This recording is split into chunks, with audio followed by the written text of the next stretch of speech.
Welcome back to Coffee with Yvonne, a show for creatives and entrepreneurs. I'm Yvonne Pearson, your host, and Darling, the founder. I guess that doesn't work now that I have shorter nails. Anyway, the founder of Pink Dollhouse Marketing. And this week on the almost winter hiatus episode, because we have checks notes, one more episode after this before I take a nice little winter hiatus and come back fresh in the new year. On this week's episode, we're doing a marketing magic. And for those of you who may be new here or maybe scroll on your feed and go, who is this girl? And why is she talking to me? Hi!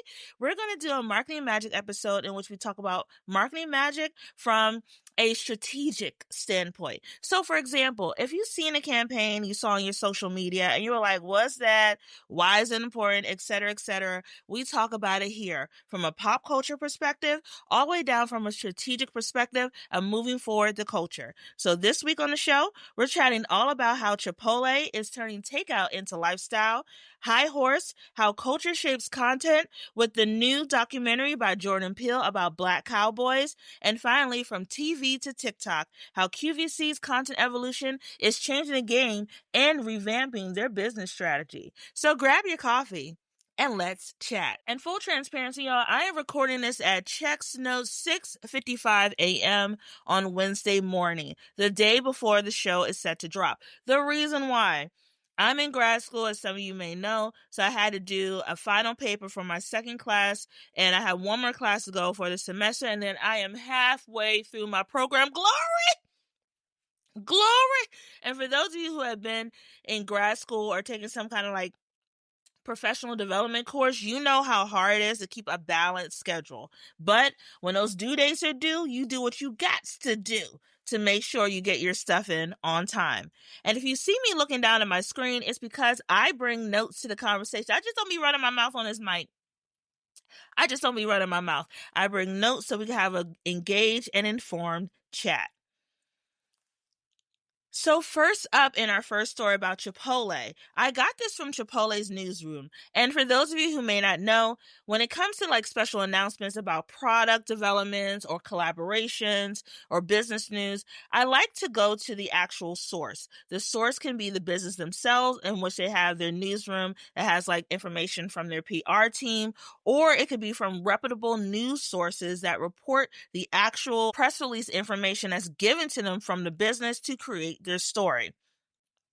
So to pull a blurb from the source, the To Go collection, a new 11-piece capsule collection designed to make transporting Chipotle to any destination effortless and chic, co-created with Beast, the viral travel brand led by Chipotle superfan and founder and chief creative officer Shay Mitchell. You may remember her from Pretty Little Liars. I used to love that show.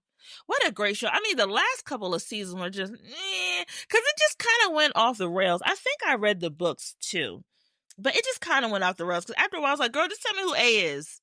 Just tell me who A is, because now it's just, it's getting ridiculous. And then they did that whole reboot and a spinoff, which we did not need at all. Going back to our chat, sorry, I got a little distracted. The collection marries utility with style, insulated construction to keep food hot, convenient pockets for napkins and extras, and fashion-forward forms made for airport sprints and holiday homecomings. The first 5,000 orders placed in the U.S. and Canada will include a free entree code from Chipotle to enjoy while on the go. Orders placed by December 16th will be delivered by Christmas. The collection actually launched on Monday, December the 8th, so the collection is now live across Beast apps and, of course, being promoted across channels. So let's get into those marketing takeaways. The first marketing takeaway: how partnerships break the mold. This collab isn't just another merch drop. No. Chipotle was smart.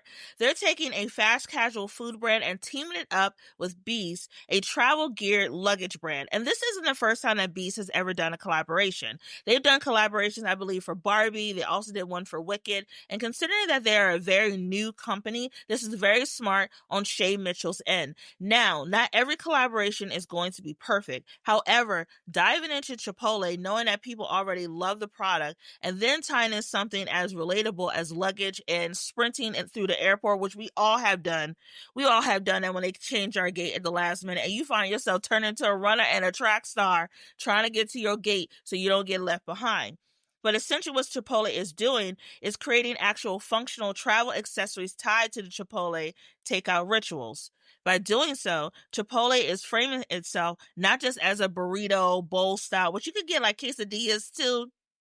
I like the quesadillas actually. Sometimes it's a little skimpy on the chicken. Cause why are we just giving me like a little dollop for Daisy, amount of chicken? Put the chicken in my quesadilla. Put the chicken in my quesadilla. Anyway, it's becoming part of fans' everyday lifestyle, meals, and mobility. So when you look at things like that, there is some synergy there. You think about things like Chipotle, fast casual, on the go, convenience. And same thing with your luggage. Your luggage is part of, depending on your lifestyle, and on the go lifestyle. If you travel a lot, if you find yourself having to go to the airport or whatever mode of transportation, you need something quick, fast, convenient, and reliable. And then this also goes into a cross-category partnership, like I mentioned a little bit before. Brand relevance is very important now. It's no longer just important just to have a cool product. You have to think through other ways that you can get your product out there to various audiences. Advertising, of course, that works. Influencer partnerships, that works depending on what your goals are, or your KPIs, which are KPIs mean key performance indicators for those who are unaware. Cross-collaboration partnerships can unlock fresh engagement with existing fans and also possibly introduce you to new ones through that partnership's audience. And then again, tying in things like travel and convenience, travel is a very, very lucrative industry. It's actually a multi-billion-dollar industry. As someone who used to work in tourism marketing for 5 years, I know firsthand how much people want to spend on travel because they love to have experiences. They love to create memories. And also for depending on the level of travel you have your entry level, which is more like budget friendly. You also have your mid tier, and you have your luxury traveler. Each market needs something different. This is a great way for bees to introduce their product to a market that may be more budget friendly for right now, but has the opportunity to elevate and grow more into that moderate and luxury space. Then next, let's talk about turning real habits into products. Again, that collection built itself around actual needs for fans on the go, juggling things at the airport. We all have struggled with trying to, carry our food and our carry-on. I'm a carry-on baddie, by the way, but carry our carry-on with our food and try not to drop anything, right? And then also, what's cool about the gear itself is modeled after the Chipotle lifestyle. Think about things like burrito slings, bowl-sized totes, napkin pocket slings, things that it's clever because it's what people actually do. It's tying in the Chipotle experience with this Beast collection. This kind of grounded insight makes this collab feel authentic instead of gimmicky, which is very possible when it comes to food collaborations. A lot of times, food collaborations just go off of kitschy, cool, quirky, but not really functional. Chipotle is thinking more in a functional strategy with their tactic. They're thinking, how will they actually use this product? A product that will be used in their day-to-day life, and not just something that will be tossed to the back of their closet and forgotten about. And then that final marketing takeaway, let's talk about limited drops and exclusivity that create urgency and fuels hype. Launching an 11-piece capsule collection around the holidays is very smart. This is right before peak travel season. That includes perks also as well to incentivize people for ordering the luggage. That $5,000 free offer that they're offering for those who place an order is another way to incentivize people to buy. While it's small, it is an entry point to get people to consider making a purchase. And also, creating that sense of urgency. The fact that it's only available on Beast app and website, it builds that scarcity and hype. You also have to think about too when it comes to drops. Drops are essentially traffic drivers to the website, to the digital platform, however the drop is going to be promoted or pushed out. By doing it exclusively through Beast website, they're getting that traffic driver. They're getting that visibility. Not only that, they're also getting people interested potentially to see what else is on their website, what else is being offered, and curious about maybe I should sign up for their email, or maybe I should follow them on social media because the stuff that they create is pretty cool. More so for Beast, considering they are, again, a young company in the travel space, which can be very competitive, considering brands like Samsonite, Tumi, even Cowpack have been around for quite a while and have built a loyal fan base. Beast is really taking the steps to create their own niche of creating something that's cool, tied into like that Gen Z millennial audience or those who are just tapped in, and also something that is reliable and well made. They can also take that market share from bigger brands like Samsonite and Tumi, who have not really innovated but have stuck to their lane with the products that they create, which is perfectly fine. But considering how the market is continuing to change, they have to also think of ways of being innovative. Beast is taking that and taking it to the next level, thinking about how can we get these customers now to create loyal customers later. Okay, in our next story, High Horse, How Culture Shapes Impact. I got this from AP News. And to pull an excerpt from the source, High Horse is a new miniseries documentary by Jordan Peele. Jordan Peele, Nope, Get Out. I'm still creeped out, by the way, by that T scene when she does the that. I haven't looked at T the same since. But anyway, to pull an excerpt from the source, High Horse is filled with archival footage and photos provide context of the lives of early Black cowboys. In addition to creating a more complete composite of Old West, it documents how Black cowboy communities remain vibrant in various pockets across the country while following their struggles and triumphs. So let's get into those marketing takeaways.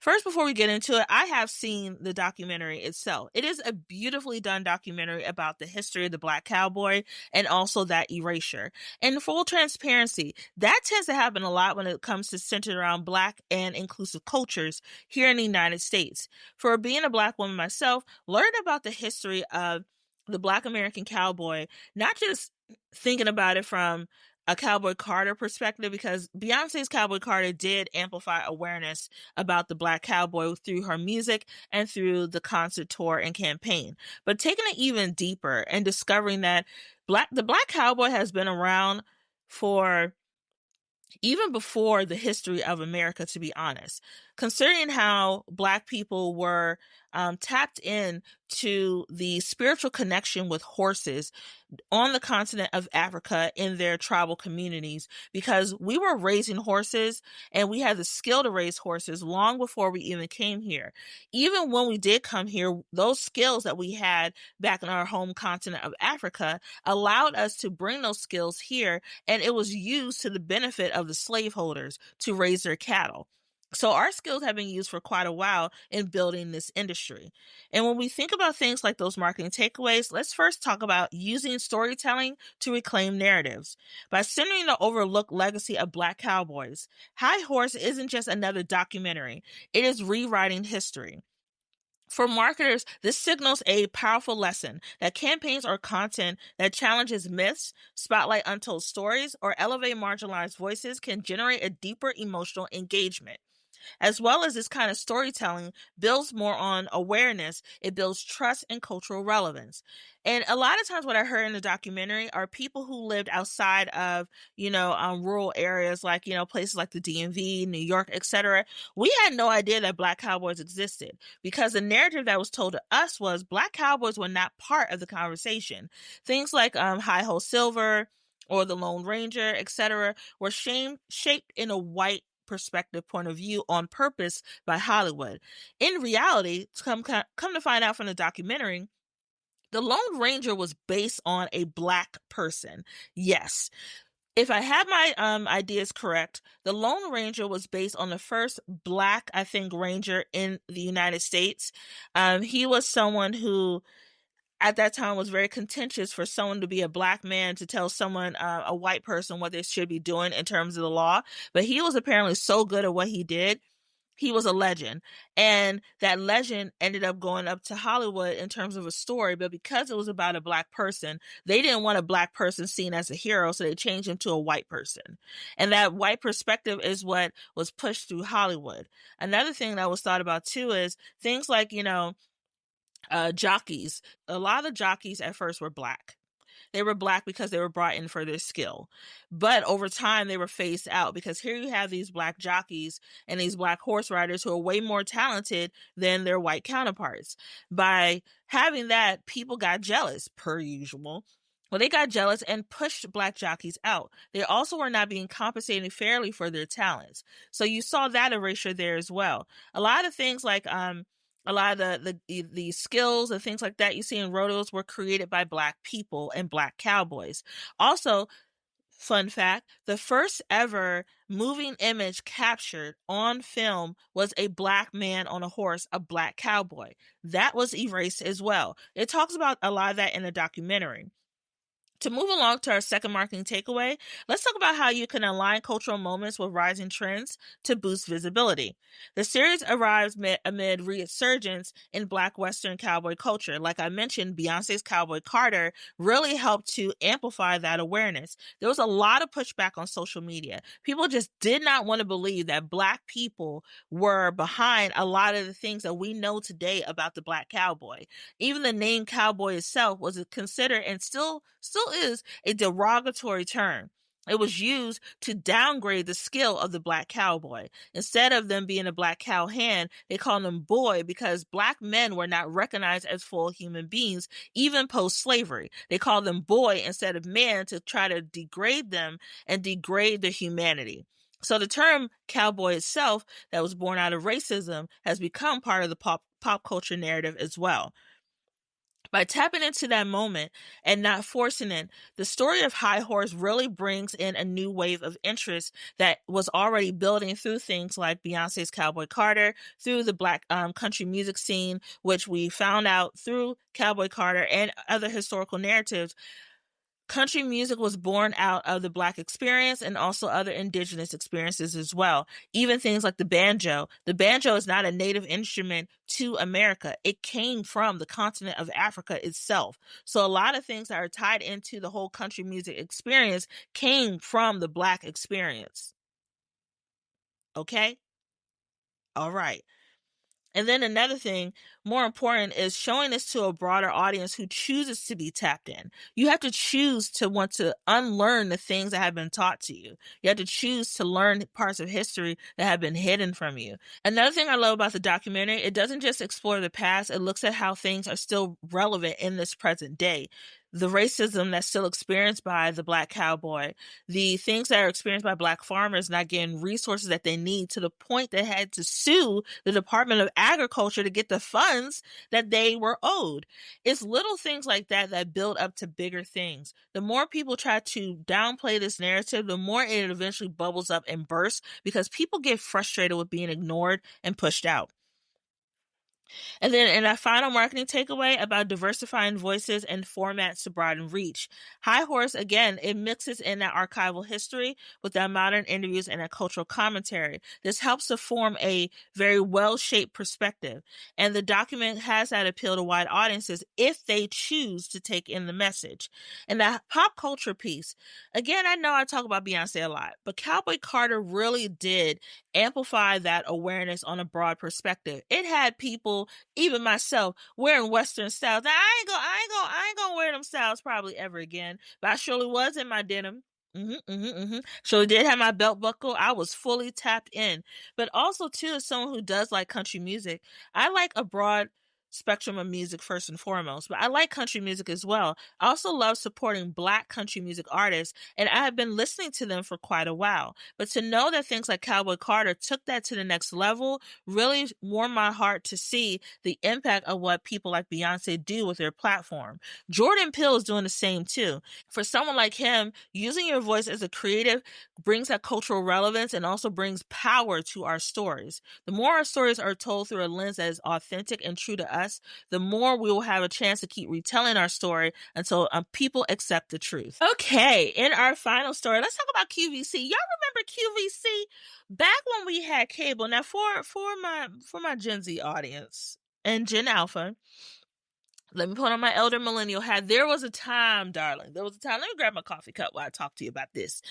There was a time, darling, that there was this thing called cable. You had to, in order to have cable, you had to make an appointment. You had to wait for the cable man to come on up to your house, or the cable person come on up to your house.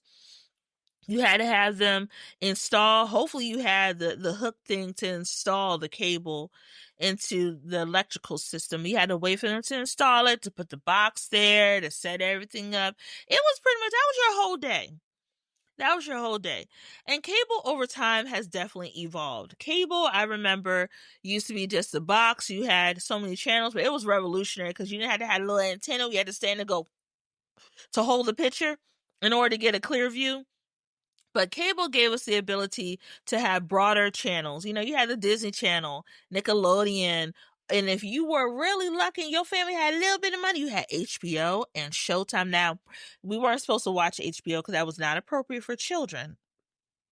But you had those access to channels. And over time, as cable continued to evolve and eventually kind of has been phased out because now it's more of a digital thing if you choose to have it, cable itself with channels like QVC, cable was very popular, and QVC was considered the portal into shopping back then when it came to having convenience of just turning on your TV and buying a product. QVC as a channel was essentially your stop and shop, right? They ran 24 hours. They were always on. You could buy anything you wanted from QVC, from a waffle maker to, I don't know, a washer and dryer if they had it available. And over time, as technology continued to change, the popularity for QVC also started to decline. Of course, they still had a presence. Of course, they moved into things like, online shopping. They had partnerships, I think, with like Nene Leakes and other, celebrities and influencers and, Real Housewives, whatever. But the times continue to change, especially things with like Instagram shopping, which really never took off, to be honest with you. But Instagram shopping started to evolve. And the one that really has taken the narrative and changed it in terms of how we shop is TikTok Shop. TikTok Shop really came in and said, girl, hold my coffee. I'm going to tell you how to do this properly. And really brought the shopping experience right to your phone and made it streamlined. And it also made it the ability to shop live through their live stream channels. So let's talk about how QVC is going from TV to TikTok and their content evolution. I got this from Glossy, and to pull an excerpt from the source, in April of this year, the QVC group started streaming 24/7 on the social media platform. They broadcasted its products to millions of users. Today, it has a total of 5 different TikTok channels, including QVC Beauty, QVC Fashion, and, as of this month, QVC Home. This is the fastest consumer base for QVC Group that is already happening on TikTok, says Alice Wellen, President and Chief Growth Officer of QVC Group. He continues, I predict it will overtake any channel we are working in, at least in the short term. So let's get into those marketing takeaways, shall we? Let's talk about first going where the audience is. QVC, like I mentioned before, is recognized as a TV-based platform from back in the day. However, they recognize that TV viewership is dropping. So instead of waiting for the audience to come back, they moved where the audience had already landed, scrolling on their feeds, on social media, doing this with the finger swiping up or the thumb, however you want to do it, 24/7. By streaming on TikTok and using that same formula of being always on, they launch multiple channels in beauty, fashion, home, etc. to build that visibility. They're also showing brands that the brands must follow their audience behavior, not force outdated habits, which is very smart. Considering too that the landscape for technology is constantly changing. First it was we had the like I mentioned, cable. Then we had things like internet with the little AOL Running Man. Then we had things evolve when we had Google, and then we had YouTube, social media, et cetera, et cetera. The platforms continue to evolve, so the audiences were evolving as well. And now that we have this essentially on-demand service of social media where you can be always on, QVC moving over to that platform is very smart and will also help keep the brand alive for the future. Instead of just becoming an antiquated dinosaur, they wanted to survive in this space. And that was very smart of them to move over to TikTok, which is a growing platform that continues to bring in not just younger audiences, but older audiences as well. So let's talk about in a second marketing takeaway, how entertainment drives commerce. The core of QVC's approach isn't a sterile storefront. It's more like a live shopping experience. It's literally like watching a TV show. It feels like you're browsing, you're engaging, you're talking to an actual person. And considering how disconnected people feel nowadays in terms of the social media space, having real human engagement, even if it is through a live platform where you're not really talking to the person, where you're talking through the comments and they're maybe talking back, it gives you some kind of connection and makes you feel like, you're not just buying a product, you're getting an experience. The hosts themselves, they have personality driven live streams. They come alive on camera. And for those of you who think that's super easy to do that, it's not. It's not easy to translate your entire personality through a digital screen for an audience you may never see or never meet. And having those social first formats help make buying, like I mentioned before, less transactional. You have that connection. There's fun. You get to show them the product. Like, girl, look at this. Won't you look cute at brunch on this or running errands? Like, you get to create a story where the audience is like, I would look cute. I'll take all three. Does it come in black? Oh, I like that. I like that. Like, it'll get people feeling like that, like they're making a friend through these platforms. For marketers, the most powerful campaigns don't just sell, they entertain. Entertainment for social media campaigns or campaigns in general, it's not just like doing a gimmick, right? It's telling a cohesive story. It's allowing for that authenticity to build. It's allowing for people to feel like they're making a friend or they have an emotional connection. And more so, when people approach their marketing strategy not from a sterile standpoint, but from a humanity standpoint, it does resonate a lot more. Resonating emotion with your audience will always sell. In our final marketing takeaway, let's talk about scaling smart and including everyone. QVC, like I mentioned before, isn't just targeting TikTok's Gen Z. No, no, no, no, no. They're targeting the entire crowd. Their strategy is always attracting new customers no matter what age they are. Building across age groups and making sure you're talking to each age group is very important. It proves that this young platform isn't just a young platform. It's a platform that is segmented for the audiences that need the content that comes across their feed. That's why things like your For You page are always testing to see what resonates with you. It's like, okay, well, you like this? No, you don't like this? Let's try this. You do like this? Okay. Essentially, what QVC is doing, they're building their content strategy centered around the audience's interests, that beauty, fashion, home. By segmenting their channels out, it doesn't clutter the conversation. By offering that broad catalog and working with hundreds of thousands of creators as well, they're mixing in those live streams with affiliate-driven content. They're also scaling while keeping it inclusive. And this is also for our marketers too. A solid reminder that when you adapt right, you adapt the social commerce correctly, you can expand, not shrink your core audience. Okay, I hope you enjoyed today's chat. Don't forget to follow Coffee with Yvonne on Threads and Instagram at Coffee with Yvonne. And for my personal account where I be cutting up, you can find me on Instagram and TikTok at Yvonne_creative marketer. And to learn more about me and my business that I own, you can go ahead and go to pinkdollhousemarketing.com, or you can go to Instagram where you can slide into my DMs. It's totally cool. I'm gonna answer. Don't spam me though. Please, for the love of God, don't spam me because I will block you. But anyway, I also want you to remember, creatives, that each and every week, I know I say this to you each and every time, but as we go into our winter hiatus, please remember that the content you're creating, there's space for you. There's space for your voice. There's space for you to build. There's space for you to create. Don't ever feel that because your platform is small, which I talked about a little bit on the podcast marketing lessons that I've learned. Don't feel that if your podcast or platform is small, that your voice doesn't matter. If you're bringing something important to the conversation, just keep showing up. Keep creating, and remember that your voice matters, and to keep moving forward because someone will eventually listen and someone will eventually hear you. And also, for those of you who forgot in the beginning of the episode, we will be going on a winter hiatus. That will be starting very soon from December, I think I said the 24th, 25th through January 15th, I think. That sounds about right. But you will get Coffee to Go episodes. I've already had them queued up. They're in the system, so you go get your coffee to go. And enjoy those episodes until I come back from winter hiatus. I cannot wait to chat with you soon. Okay, bye!